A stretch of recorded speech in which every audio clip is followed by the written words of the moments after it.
I started off going to make this video very short and just show you this new character that Tony's been doing. But as I sat back and I started looking through his file, I noticed that there was about 3 or 4 other ones that I'd forgot that I'd collected, that I was storing up to do another video. So this video quickly grew into something a little bit bigger than I expected.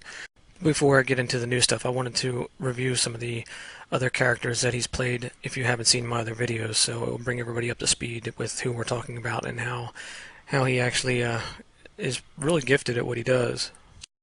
We'll start off with this one. This is Tony playing one of the freedom fighters in the last piece that I exposed. This is Tony playing David D. Rothschild, and he's been doing this one for a while now. This is Tony playing a Hitler author, as appropriate considering who his grandfather is. And this is him and his wife Annie playing Bin Laden's son Omar Bin Laden and his wife. Here's another shot of the two. And now we see also them in regular clothes and as normal people with their father, with Tony's father, Michael Greenberg, aka Dallas Green from the Giffords event. Whenever you watch Brave New Studios, which is basically a Greenberg-funded propaganda station, this is Tony playing one of the co-hosts. There's a bunch of their family members playing co-hosts on this show, by the way. This is Tony playing Anwar Malarkey. Like the name? Yeah. Take a look at the ears. You can see they match. So we know this definitely is him. Now I was going to take you in a different direction with this video, but I wanted to show you some of the interviews that Alex Jones has done with this person. He's been told that Tony plays David Rothschild. So this is a while back he's been told, but yet he still has David D. Rothschild on his show again last week. But he had another person on his show last week that was pretty interesting, and I'll let Alex give you the little intro that he did and see if it's fitting to what we're talking about here. Or torture is good and liberal, things like that. Or mercury in shots is good for you, things like that. Questioning 7/7, questioning 9/11.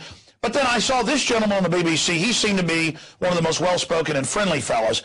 And I have to say that what we're going to find out from him in Paul Watson's article is accurate. Because, again, these are the folks that can tell you if something is accurate or not. Well, because we know Alex Jones sure can't. I mean, come on, man. I mean, he's been told about Tony many times. Now watch. The squirrely characters that he has on here, like he can't spot them? Like he can't figure out who's fake? Of course he can. Of course he knows what's going on. This is the oracle high on the mountain that you go to find out what's veritas and what is deception. He's Jamie Bartlett. He is the head of Violence and Extremism Program. He tracks, well, the troublemakers out there. So as you can tell, Alex, of course, did his homework and verified that. So this just goes to show you what Alex Jones has become in the past few months. Is nothing like he used to be. In fact, in the past year, he's really gone downhill, and his tone has really changed totally within this past 3 months, as so a lot of other alternative media outlets. And he still refuses to address anything that I've come up with, even though I was on the same network as him when I was on Joyce's show. So, and he was contacted back in those days too, but he refuses to address that stuff. So he has an agenda, and he's totally changed. He's not the person that he was. Since we outed his guys, the past 2 times they've gone out to do reports, talking to Pima County sheriffs that are acting.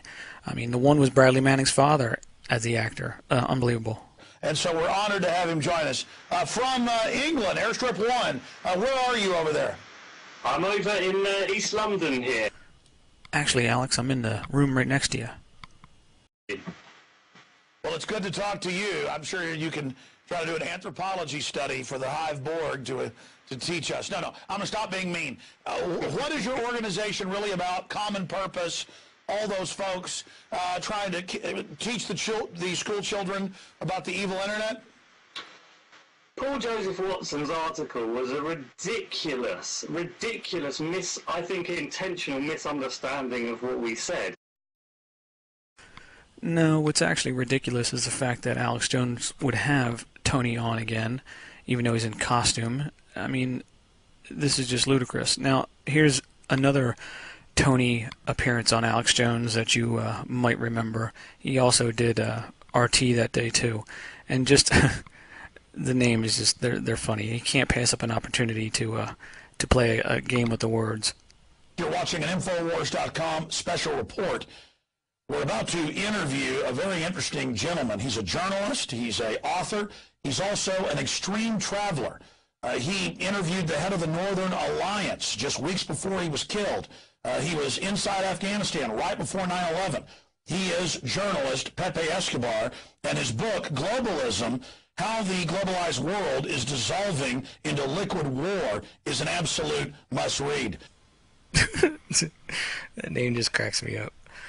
Man, either Alex has lost it, or his producers are just definitely playing a trick on him or something, because, I mean, Pepe Escobar.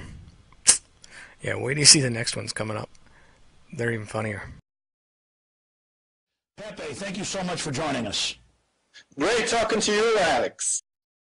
Camera angle and how close you are to the lens does a lot to the image. Well, you have been reporting for Asia Times that Al-Qaeda has taken over Tripoli and is being handed the nation. The LA Times even admits that the leaders of most of the rebellion are actual jihadi Al-Qaeda fighters. What can you tell us from your decade-plus research? Look, I had to confess, a lot of us came to this information different ways, of course. The LA Times, for instance, The Independent in London, Al-Sharq al-Assad in the Middle East, and myself, but we got to the same conclusion. The top military guys in Tripoli... Now, I want you to watch this next one. This one's pretty slick. This is Tony interviewing himself on RT. Our questions over what his fate might mean for the world. For more on this, we're joined by Pepe Escobar, a correspondent for the Asia Times, live from Brazil. So, Mr. Escobar, Osama bin Laden, a man credited with some of the most horrific acts of terrorism, finally dead. Do you think the world's a safer place? Now, this is a really good lesson in makeup and lighting and how cameras can actually make your nose appear totally different. As we can see, this is Tony, and we can see the ears look different because it's a slight different angle that he's on. His face is tilted slightly the other direction. But again, to somebody that works in this industry, they know these things, they know these tricks, and all three of those things combined together can really change the look of a person completely. And Tony is actually he's very skilled at this. You can see in his other characters that he plays, he definitely takes advantage of all the tricks of the trade. Now we have one more, a new one that I just found today, actually, and this one's actually going to lead into some other things that I've been working on that I think you're going to find really incredible. So here we go. Yeah, what it boiled down to is some folks were pulled over for speeding, and one of them began recording the police, and they didn't like that, so they arrested her. And I came down to the police station to bail her out, and I wasn't even recording, but they thought I was, and saw fit to arrest me. So it's clear that they're not really comfortable with being recorded. I don't know why. One would think that they're public servants, and if they're doing their job, the job that they're hired to do and the way it's supposed to be done, then there would be nothing to... Now he's also got something in his upper lip, similar to like what they used in the movie The Godfather, some padding to make his lips stick out further, just to change the shape of his face a little bit, but you can still see that it's absolutely him. And we'll look at his ears, and you can definitely tell. Absolutely not. The unfortunate thing is that there are some great reps on the... This is Tony's nephew. You might remember him from New York Occupied, Wall Street. He's the one that did the rant. He's also got something in his mouth, too, to make his face look a little bit different, but you can tell it's still him. You can look at his eyes. They're sunken in. It's him.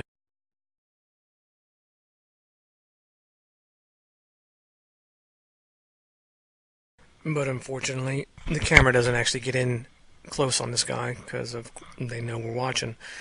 The whole world is watching, right? Didn't exist before. In addition to that, It has certain exceptions for what they call. All right, this is the guy I want you to take a special note of. This is Stuart Rhodes. Pay attention to the nose and to the ears. They match. There's nobody around.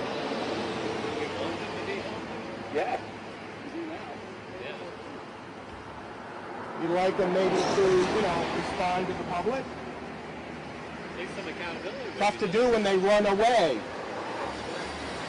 So the whole interference thing is just way too. Which brings me to this last piece of this video, and this is a big one. This is huge. This is going to tie a lot of different things in together and make it all one cohesive understanding of what's going on. Now, you recall Stuart Rhodes from the Quartzite incident with Jennifer Jones. If you don't know about it, just look at my other videos and you'll see. I've exposed all those people that were involved in that, and they're all Pima County officials as well. Now, there was one individual in the Quartzite situation. His name was Ponce, Officer Ponce. Now, we exposed Ponce as being a liar a few times, and this is going to be pretty shocking when you see this image that I found. So here we have Ponce chilling out on the beach. This picture was taken in 2010 in July. Nothing so spectacular about that. But we see this next photograph that's in the same album where Ponce has a friend with him. Alright, so Ponce got a wife. Okay, so what's the big deal about that? Well, check this out. This person is one of Jared Loughner, the fictitious character, Jared Loughner, because we know the Gabrielle Giffords event was a drill. This is one of the people that played his teacher at Pima. Now, you might ask yourself, why is that so significant? Well, this is Ponce, that's supposed to be a police officer in Quartzite, 400, 500 miles away. He's married to this woman, but this picture is taken before both the Quartzite and before the Jared Loughner Gabrielle Giffords incident. Now, to make matters even worse, wait till you see who else is at this little get-together on the beach. This is little Ponce and his sister. So that kid look familiar to you? This is the actress that they would use when they weren't using Samantha. This is the fill-in actor. But then, the brother Ponce. Check this out. So what we've effectively done right here, since these individuals are all together before any of the events that they appear in, we've connected them all together to a massive conspiracy. The fact that Gabrielle Giffords, Loughner, Quartzite, Christina Taylor Greene, all of them are connected by the same people, same family, and they're together on the same beach, including some more people that you're going to flip out about. So we've now proven all those events frauds. Check this out. As I'm going through the photos in this album, I see this guy, and for some reason it sticks in my head, and I know I've seen him before. It took me about an hour or two to think about it, but I finally figured out where I had seen him before. So remember a little bit back when I said, when I went to the Dallas Occupied protest, that I got that feeling when I was even across the street that they knew that I was heading their way? Well, they did know, and they prepared for it. But say you're at an event and you're told that this guy that's on the internet is exposing people, and they happen to be your family that they're exposing. How do you think you're going to react when you know you're going to run right into the dude, but you can't do anything about it? You can't say anything, you can't confront him, you can't do anything about it. That's the face right there that you'd be making. That dude is hot right now. He just wants to jump through that camera and just rip my lungs out. But he can't. He can't do anything about it. Now, Dunn was the idiot that day, about 10 minutes after this, and flipped me off, which totally clued me into who he was, because if he hadn't even have done that, I wouldn't even have known. I wouldn't have paid any attention to him. They'd have just been faces that I just knew in my head but didn't have a name for. But no, Dunn had to screw it all up for this whole family. Now watch. So the guy shooting me the nasty looks, he's brothers with Ponce. Alright? Now, Ponce and this guy have a couple more brothers. Maybe you'll recognize this one. This is Richard Sexton and Jennifer Sexton. Jennifer Greenberg Sexton. Jennifer and Richard are the mother and father of Samantha Sexton and Emily Sexton, who's sitting there. Christina Taylor Green, a.k.a. Samantha Sexton. Jennifer here is the sister of Tony, and Jennifer also is the one who plays Rebecca Joy, who also plays Gabrielle Giffords, who also is the grandchild of Maurice Greenberg. But wait, hang on, it gets even better. It gets way better. So her husband here, Richard Sexton, whose brother is Patrick Sexton. Now you go, Patrick Sexton, well, who's that? Well, his name's a little bit different than his name that he uses outside of his family. Like most Hollywood people do. So we have Jeffrey Katzenberg, CEO of DreamWorks, business partners Steven Spielberg, David Geffen, some of the richest guys on the planet. Oh, but wait, it gets even better. It gets way better. So we're still climbing up the food chain here, and I'm seeing another face that looks familiar, but I couldn't quite tell who it was. So I see these two, and I'm like, man, he looks familiar. And I'm like, is that David Rockefeller? But wait a second, there's no way that could be David Rockefeller just because of the age. I mean, the guy looks way too good. That's David Rockefeller Jr. Oh my. So let me break this down for you. We got Rockefeller Sr., alright, whose father and he were in charge of Operation Paperclip. Back in those days, Josef Mengele and Adolf Einhorn and a bunch of other Nazis came over through Paperclip. Well, guess who brought them over here? Rockefeller funded them to come over here.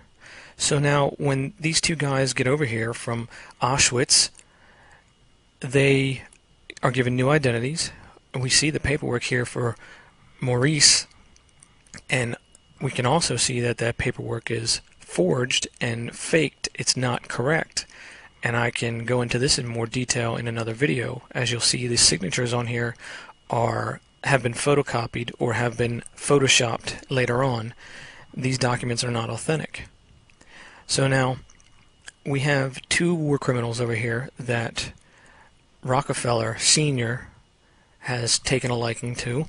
He also funded Maurice Strong back in the early days to get him started with, after he brought them over here and after he gave him some money to do his oil ventures up in Canada. So you have these two guys basically, okay, now what do they do for a family? Well, the only people that they could really hang around with are the people that know who they are, because eventually somebody's going to find out.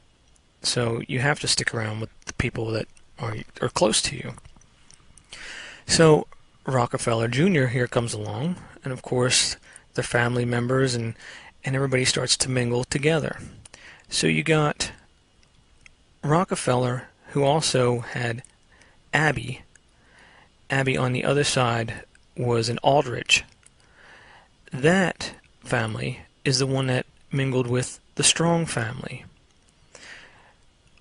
You can see the Strong family tree goes down, and one of the daughters of Strong is now married to Jeffrey Katzenberg. Here's their photo. The other daughter of Strong, well, he's got many daughters, he's got 4 or 5. His other daughter is Vicky Strong Greenberg, who married Maurice Greenberg's son, Michael. Now that was his 3rd marriage. He had 2 wives before that, and that's where you see Jennifer and Tony from. So you have the 3 biggest names there are on this planet right now in control of this planet, and each of them has major connections to the UN. Each of them has major connections to eugenics. All of them have a distaste for the United States and want the New World Order. They have all said this in their own words. Maurice Greenberg tried to do what he could with AIG to basically get the whole campaign to collapse everything with our financial market with that bubble. And here's a funny thing. If you look at Maurice Greenberg's papers when he came over here from Auschwitz, the person that he put on there as an emergency contact, their last name was Sachs.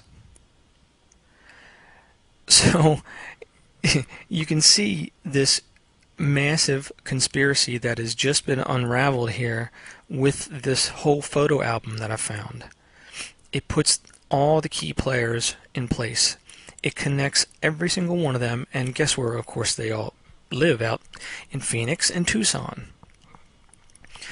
It connects them all together before the Gabrielle Giffords event, before the Quartzsite event, before the Occupied event, before any of those events. The family members are there. They're all together. They've all done their roles, including Tony and everyone else on the other side of Strong's family, who we have Ellie Vole, who plays Orly Tates, the Obama birth certificate fraud. And we also have her playing another character, Susan Lindau, another fraud whistleblower. And we see that Sybil Edmonds is Annie Greenberg, Tony's wife. We see that, of course, the rumors were that Soros was one of these people involved in this family, because the WikiLeaks, remember WikiLeaks, the URL was actually owned by Soros, and he passed it off to one of his orgs. But we see at the Occupy movement the WikiLeaks truck driving around. And then we see at that Occupy movement in Dallas another family member that gives me the look of death. Can you now understand the immensity of this entire conspiracy? You have Maurice Strong, whose friend was Paul Volcker back in 2002. He actually wrote the foreword in his book while he was the head of the Federal Reserve. You see Greenberg, Strong, and Rockefeller putting all their funds together to fund Soros's organizations. He has about 60 of them now that are all from that Tucson area, including Move On, including Code Pink. Here's Homegirl without her costume on. See, that's the whole game plan. They wear these costumes, these fake characters, so when they get out of character, you could be standing right next to them and you wouldn't know who they are. So they plan on getting away with this type of crap and then walking away from it, and you don't know who you're looking for, somebody that doesn't exist. That's the game. Now, what I want to do is I want to expose every one of them so they become familiar with everybody's face, because I seriously doubt any justice is going to be meted because of the fact that they are so well entrenched with politics and the government that I seriously doubt anything will ever be able to come to court with these people. So it is up to these civilians, or basically the population that of the 99 percenters, let's say, that need to pay attention to who these faces are and make sure that they realize that we know who they are everywhere they go. If you see them in a restaurant, let them know that you know who they are. And we're going to be watching them make their lives as uncomfortable as they have made ours our entire lives. Now, I'm going to go through some of these people that are part of it, and it's going to be very fast, so I'm not going to really spend too much time on each one of these, but since I have your attention right now, I'm going to drop a few more bombs and let you think about it, let your head explode a little bit more. Here's the first one. Bill Cooper from Tucson, Arizona, the radio announcer. He made a couple bad calls back in the day where he talked about the limo driver JFK case, shooting JFK with an electric gun. Well, Grodin and I debunked that when I was working on high treason back in the early late 80s, early 90s. So he suffered a lot of, let's say, ridicule because of that. So he had to reinvent himself. So he fakes his death. But before he fakes his death, he has an interview with himself, just like Tony did. And he comes back after a nose job as, guess who? Jordan Maxwell. Now, I'll spend some more time on this one in a later video, but I just wanted to drop that bomb on you just to get you thinking, because when you start looking at the pictures and you start listening to the voice, you'll see that that's right. So that's another fraud that's taking people's money that comes from Arizona. Oh, who else do we have? Let's see. If you've watched my other videos, you know about Vicky Strong Greenberg. Her sisters are here. Denise V. Wool, I've mentioned before. Her daughter is Arden. She's the one I exposed that is down at the Occupied event in New York right now. She's a graduate of NYU Film School. She's a director, producer. She's down there, was the one that was filming the rant from her cousin, the crazy kid that was down there. Now, Denise, though, she's got a little bit of a history when it comes to acting. She's no stranger to the game. Remember that other drill that was a school shooting drill called Columbine? Well, this is one of the teachers that was supposedly paralyzed with a gunshot. Guess who? Yeah. So when you look into the Columbine thing, you'll see the video that I did. That was a total scam. Total drill. And here's the kicker of that one. Well, there's a couple kickers of it, actually. The individuals that supposedly pulled the triggers. So how would you like this? You guys play the bad guys, and we'll make sure that you get funded for whatever projects you want to do. Say, like South Park. Yeah. And, of course, you know, they went to Columbine as well. And the ears match. And the faces match. Now let's look at his partner. Try telling me they don't match. I've run the ears. I've run the faces. They match. So while you're watching South Park, these guys are raking in the money, laughing it up each time the show comes on, because you were so afraid that your kid's going to get shot at school that you had to pass all these laws and stuff and have all the funding go for security and cameras and metal detectors, all because of a scam. Oh yeah, and check this out. See what they're doing right here? They're slapping you in the face by doing this. Watch. They're posing in the same exact position as they did back in that day, just to see if you'd notice, to see if you'd pay attention. Even with the same facial expressions.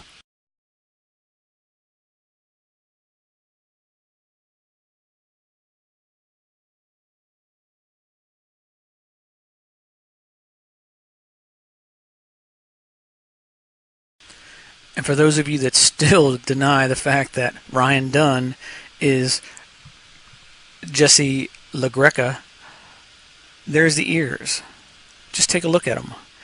By the way, that earring is a magnetic one. It doesn't go through. But look at the inner ear. Look at the helix. Look at the trega. They're identical.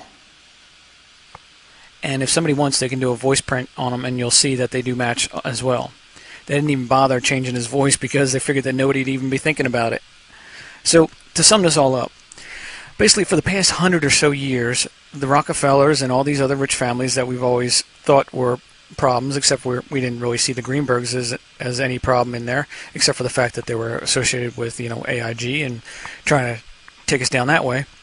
Well, we see that for the past 100 years, they've had a mission.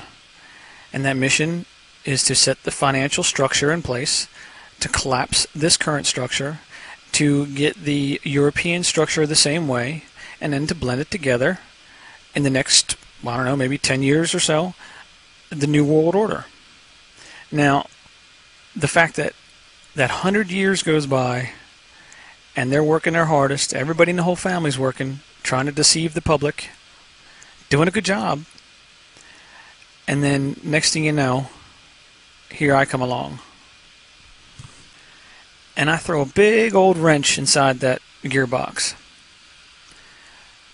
Bring that thing to a screeching halt. No wonder that guy was shooting me the nastiest look he's probably ever shot anybody in his life. They are probably so furious at this. But I tell you what, the only person they have to blame is themselves, because they were the ones that put those photographs out there. They were the ones that left the door open. And thank God they did. So now you see Rockefellers and everything else that are taking part in this massive fraud. I seriously think that now that I look back on this information, that maybe there is enough here to prosecute. I mean, that's domestic terrorism, what they're trying to do. Now, the fact that they're embedded in the government so deeply, like I said before, that nothing probably ever come out of it, I can't see how the American population will let this happen, let them get away with this. And I'm not saying do what Occupy has done. I'm saying hound these people everywhere they go. Every step they take, somebody should be on them, giving them a piece of their mind, telling them exactly how they feel about them, what they've done to them, how they've harmed this planet, how they've harmed us, how they've harmed everybody around in this entire globe with their bogus wars, their bombs, their lies. Hold every single one of them accountable for every single day of the rest of their lives. Make them feel it. Make them feel the fear that we feel every day that they've instilled in us because of the lies that they've tricked us to believe. Man, if your head's not ready to pop at this point, I don't know what is, because I mean that is just unbelievable. Unbelievable. Well, that's it for now. I got a few more things, a few more videos that I want to make, but for now I'm going to take a little break and regroup, maybe do some interviews and take care of the website. Thank you everybody that's been a supporter and that has donated. It has been crazy these past few months, and I don't expect it to ease up. So if anybody has any questions about this material, please feel free to send me an email and I will respond to you as soon as I can. If you're looking for high resolution images to do some facial analysis, forensic work on, just let me know and I can send you over what I have. Voice print wise, I don't have any equipment to do that, so if anybody can help us out and do a few of the characters we have here, that would be much appreciated. And until next time.